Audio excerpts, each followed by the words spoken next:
പ്രിയപ്പെട്ടവർ, the truth ചാനലിൻ്റെ ജാഗ്രത എന്ന പ്രക്ഷേപണ പരമ്പരയുടെ 18ാമത് എപ്പിസോഡിലേക്ക് നമ്മൾ പ്രവേശിക്കുകയാണ്. ഇതിനു മുമ്പ് നമ്മൾ സംസാരിച്ച വിഷയങ്ങൾ, ആ വിഷയങ്ങളിൽ ചൂണ്ടിക്കാണിച്ച കാര്യങ്ങൾ, സൂചിപ്പിച്ച കാര്യങ്ങൾ അതിനോടടുത്ത ദിവസങ്ങളിൽ സംഭവിക്കുന്നതായിട്ട് നമ്മൾ വാർത്തകൾ കാണുകയാണ്. ഇതെന്തുകൊണ്ട് സംഭവിക്കുന്നു എന്ന് ചോദിച്ചു കഴിഞ്ഞാൽ നമ്മളിനിയും അന്വേഷണം പുറകോട്ട് കൊണ്ടുപോകണം. 10-25 വർഷം മുമ്പ് ആരംഭിച്ച ഒരു തെറ്റായ ജീവിത പ്രക്രിയയുടെ ഭാഗമായിരുന്നു എന്ന് നമുക്ക് കാണാൻ കഴിയും. എൻ്റെ ഒരു ചെറുപ്പക്കാരൻ ഏതാണ്ട് ഒരു 60 വർഷം മുമ്പത്തെ കാര്യം പറഞ്ഞാൽ, അന്ന് അധികവും കൂട്ടുകുടുംബ സമ്പ്രദായമായിരുന്നു.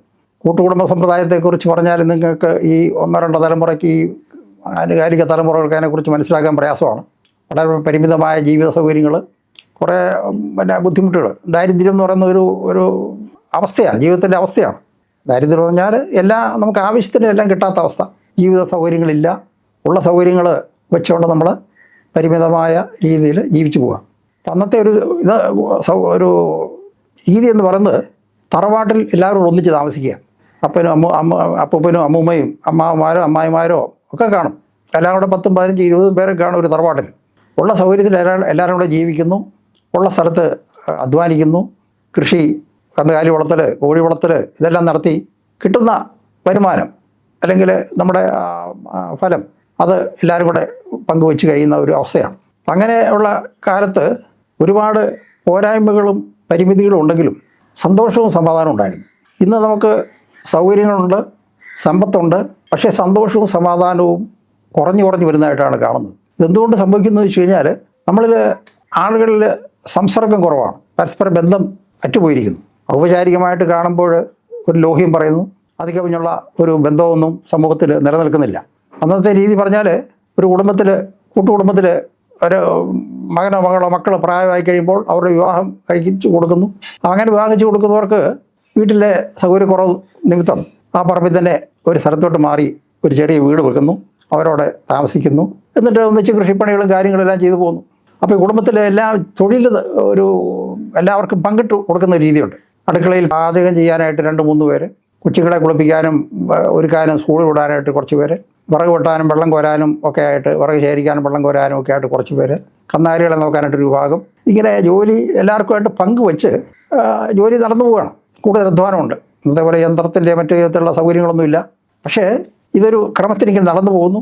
ഇതിലാരെങ്കിലും വിവാഹം കഴിക്കുമ്പോഴത്തേക്ക് വീട്ടിലെ സൗകര്യക്കുറവ് നിമിത്തം അവരെ മാറ്റി താമസിപ്പിക്കുന്നു.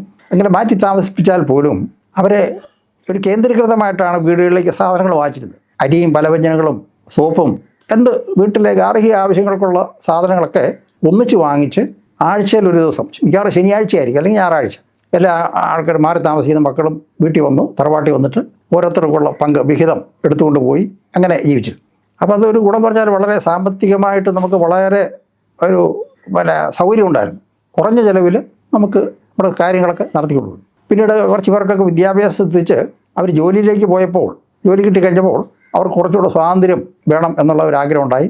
അവർ കുറച്ചുകൂടെ സൗകര്യമായ സ്ഥലത്തേക്ക് മാറി താമസിച്ചു. അങ്ങനെ അത് പിന്നീട് നമ്മുടെ ഒരു ജീവിത ശൈലിയായി മാറി. ഒറ്റയ്ക്കൊറ്റയ്ക്ക് അവരവരുടെ ജീവിതം ജീവിക്കുക, മക്കളെല്ലാവരും അവരവരുടേതായ ജീവിത സൗകര്യങ്ങൾ തേടിപ്പോവുക, മാതാപിതാക്കൾക്ക് അവരുടേതായ ഒരു ജീവിത ഇതുണ്ടാവുക, അവർ തനിച്ച് താമസിക്കുക. ഇങ്ങനെ ഒരു ഒറ്റപ്പെടലിൻ്റെ വ്യക്തിഗതമായ ഒരു ജീവിതം അങ്ങനെ വന്നു കഴിഞ്ഞപ്പോഴത്തേക്ക് ഒരുപാട് പ്രശ്നങ്ങൾ, അതുവരെ നമുക്കുണ്ടാകാമായിരുന്ന പ്രശ്നങ്ങൾ, സാമ്പത്തികമായിട്ട് ഒത്തിരി മെച്ചമുണ്ടായെങ്കിലും മറ്റു വിധത്തിൽ വലിയ പ്രശ്നങ്ങൾ ജീവിതത്തിൽ അനുഭവപ്പെട്ടു.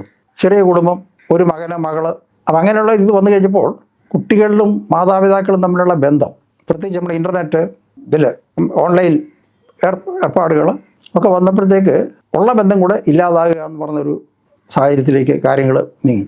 അപ്പോൾ ഓരോരുത്തരും സ്വന്തം വ്യക്തിത്വത്തിലേക്ക് അല്ലെങ്കിൽ ഒരു ജീവിതത്തിൻ്റെ ഓരോ ക്യൂബിക്കിളുകൾ സ്വന്തമായിട്ട് ഉണ്ടാക്കിയിട്ട് അതിലേക്ക് പിൻവാങ്ങുകയാണ്. അവിടെ ആർക്കും പ്രവേശനമില്ല.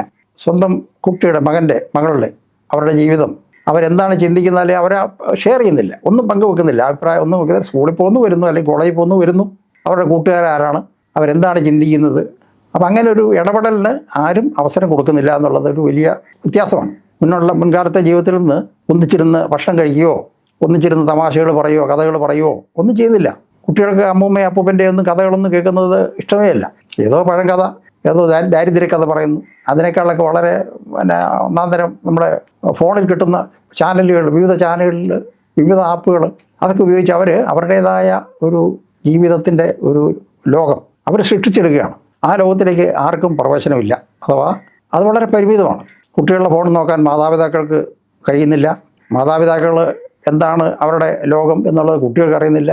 അപ്പോൾ ഇങ്ങനെ വരുമ്പോഴത്തേക്ക് പരസ്പരം മനസ്സിലാകാത്ത വ്യക്തിത്വങ്ങൾ ഓരോ കുടുംബങ്ങളിലും കഴിയുകയാണ്. 2-3 പേരുടെ 3 പേർക്ക് 3 ലോകമാണ്, 3 മുറികളാണ്, 3 താല്പര്യങ്ങളാണ്. അപ്പോൾ ഇവിടെ ആഹാരക്രമവും ആഹാരത്തോടുള്ള അവരുടെ രീതികൾ, ശൈലി ഇതെല്ലാം വ്യത്യസ്തം.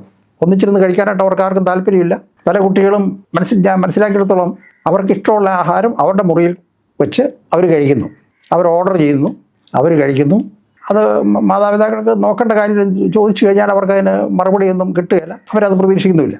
അപ്പോൾ ഇങ്ങനെയുള്ള ജീവിതത്തിൽ വളർന്നു വന്ന ആൾ നമ്മൾ ഈ ഓരോ അടുത്ത കാലത്ത് നടന്ന സംഭവങ്ങൾ ഓരോന്നും പരിശോധിച്ചു കഴിഞ്ഞാൽ അവിടെ സംഭവിച്ചതൊക്കെ ഈ ഒറ്റപ്പെട്ട ജീവിതത്തിൻ്റെ ഇരുണ്ട ലോകം, ഇരുണ്ടതെന്ന് തന്നെ നമ്മൾ പറയണം. കാരണം അവിടെ വെളിച്ചമില്ല. ആരെയും മനസ്സിലാക്കാതെ ഒരു ലോകത്ത് അവരുടേതായ ഒരു പ്രശ്നങ്ങളിൽ കുരുങ്ങി അവർ അതിനെ താങ്ങാൻ കഴിയാതെ അതിന് പ്രതിവിധി ആരോടെങ്കിലും ആലോചിക്കാനായിട്ട് അവർക്ക് ഇഷ്ടപ്പെടാതെ അതിന് തുനിയാതെ അവർ ഒരു നിമിഷം സ്വന്തമായിട്ട് തീരുമാനമെടുക്കുകയാണ്, ഇതാ ഇവിടെ വെച്ച് ഞാൻ ജീവിതം അവസാനിപ്പിക്കുന്നു. കഴിഞ്ഞ ദിവസം സംഭവിച്ചതാണ്. നമ്മുടെ തിരുവനന്തപുരത്ത് പേട്ടയ്ക്കടുത്തുള്ള സ്ഥലത്ത് ഒരു കുട്ടി ഫോണിൽ സംസാരിച്ചുകൊണ്ട് നിൽക്കുന്നു. ട്രെയിൻ വരുന്നു, വേഗം തന്നെ ആ കുട്ടി ആ പാളത്തിലേക്ക് കിടക്കുന്നു. ഫോൺ തകർന്നു അടിച്ചു പോകുന്നു, തലയും ഉടലും 2ആയിട്ട് തിരിയുന്നു. ഇതൊരു പുതിയ പ്രതിസന്ധി, മനുഷ്യൻ ജീവിതത്തിൽ കാണുന്ന ഒരു വലിയ പ്രതിസന്ധിയാണ്. എന്തിനു വേണ്ടിയിട്ട് ജീവിച്ചു? മാതാപിതാക്കൾ വളരെ അത്യധ്വാനം ചെയ്ത് പണം ഉണ്ടാക്കി ഒരു കുഞ്ഞിന് നല്ല സൗകര്യങ്ങൾ കൊടുത്തു, പഠിച്ചു. 24ാമത്തെ വയസ്സിൽ ആ കൊച്ച് ജീവൻ കൊടുക്കുകയാണ്. 45-50 വയസ്സൊക്കെയുള്ള മാതാപിതാക്കളായിരിക്കും, അല്ലെങ്കിൽ 50-52 ആയിരിക്കും. അത്രയും അവരുടെ ആ ജീവിതം മുഴുവൻ ശൂന്യതയിലേക്ക് പോവുകയാണ്. കുറേ നിലവിളികളും കുറേ തേങ്ങലുകളും കുറച്ച് നിശ്വാസങ്ങളും വീണ്ടും അവരുടെ ജീവിതത്തിൽ ഒരു ശൂന്യതയിലേക്ക് അവർ മടങ്ങുന്നു. അവരുടെ കുഞ്ഞവിടെ ഇല്ല, അവരുടെ സ്വപ്നങ്ങളെല്ലാം തകർന്നടിയുകയാണ്. ഇങ്ങനെ കുറേ സ്വപ്നങ്ങൾ തകർന്നടിയാൻ വേണ്ടി നമ്മളൊരു ജീവിതം ജീവിക്കണോ എന്നുള്ള ചോദ്യം വളരെ പ്രസക്തമാണ്. നമ്മൾ ഓരോരുത്തരും അവരോട് ചോദിക്കേണ്ട കാര്യമാണ്. ഈ സംഭവം നമ്മുടെ നാട്ടിലുണ്ടാക്കുന്ന അതിനുള്ള ഒരു പ്രതികരണം എന്ന് പറഞ്ഞാൽ ഒരു സെൻസേഷണലായിട്ടുള്ള വാർത്ത, ഒരു ദിവസത്തെ വൈകുന്നേരത്തെ ചാനലുകളിൽ ചർച്ചയായിട്ട് വരുന്നു, പത്രങ്ങളിൽ അത് വാർത്തയായിട്ട് വരുന്നു, എല്ലാവരും മറക്കുന്നു. ഇങ്ങനെ എത്രയോ കുടുംബങ്ങൾ, എത്രയോ ജീവിതങ്ങൾ ഇങ്ങനെ പൊലിഞ്ഞു പോവുകയാണ്. ഇതിന് പരിഹാരമില്ലാഞ്ഞിട്ടില്ല, പരിഹാരം തേടാൻ വൈമനസ്യം കാണിക്കുന്നു എന്നുള്ളതാണ് നമ്മുടെ വലിയ പ്രശ്നം. പ്രശ്നങ്ങൾ എല്ലാ കാലത്തും ഉണ്ടായിട്ടുണ്ട്. എപ്പോഴും പ്രശ്നങ്ങളില്ലാതൊരു ജീവിതമില്ലല്ലോ. പക്ഷേ ആ പ്രശ്നങ്ങളെ എങ്ങനെ അഭിമുഖീകരിക്കണം, അതിന് പരിഹാരം എങ്ങനെ തേടണം എന്നുള്ള ആ ഒരു മനോഭാവത്തിലേക്ക് നമ്മളെ ആളുകൾ കടന്നു വരണം. അവിടെ ദുരഭിമാനത്തിൻ്റെ പ്രശ്നമില്ല. ഞാൻ വലിയ വിദ്യാസമ്പന്നനാണ്, വലിയ തലത്തിലുള്ള ഉദ്യോഗം വഹിച്ചിരുന്ന ആളാണ്, എനിക്ക് മറ്റാരോടും സംസാരിക്കുന്നത് ഇഷ്ടമില്ല, എൻ്റെ കാര്യങ്ങൾ ആരും അറിയുന്നത് എനിക്ക് ഇഷ്ടമില്ല, ആരും എന്നോട് ചോദിക്കുന്നത് എനിക്ക് ഇഷ്ടമില്ല. ഈ ഒരു രീതി നമ്മളെ വലിയ കുഴപ്പത്തിലാകും. അപ്പോൾ ഇത്രയും വലിയൊരു വില നമ്മൾ കൊടുക്കണോ? ഇത്രയും വില കൊടുത്ത് നമ്മുടെ ജീവിതത്തെ വെളുപ്പോളം വെള്ളം കോരിയിട്ട് വെളുപ്പാങ്കത്ത് പഠിക്കെ കൊണ്ട് കുടപടച്ചു എന്ന് പറയുന്നത് ഒരു പഴഞ്ചൊല്ലുണ്ട്. നമ്മുടെ ജീവിതത്തിൽ അങ്ങനെ സംഭവിക്കുകയാണ്. ഒരു വീണ്ടും വിചാരത്തിനും തിരിച്ച് നോട്ടത്തിനും ഈ ഓരോ സംഭവങ്ങളും നമുക്ക് ഉപകരിച്ചില്ലെങ്കിൽ നമ്മുടെ ജീവിതം വ്യർത്ഥമായി പോകുക എന്നുള്ളതിന് യാതൊരു സംശയവുമില്ല. നിങ്ങളോട് ഈ വക പ്രശ്നങ്ങളിൽ ഇത് കേട്ട് ഒരു പ്രതികരണത്തോടെ അവസാനിപ്പിക്കേണ്ടതല്ല. ഇതിനൊരു പരിഹാരം തേടാനായിട്ട് എങ്ങനെ കഴിയും എന്നുള്ളത് പരസ്പരം സംസാരിക്കാനും അതിനായിട്ടൊരു കൂട്ടായ്മ.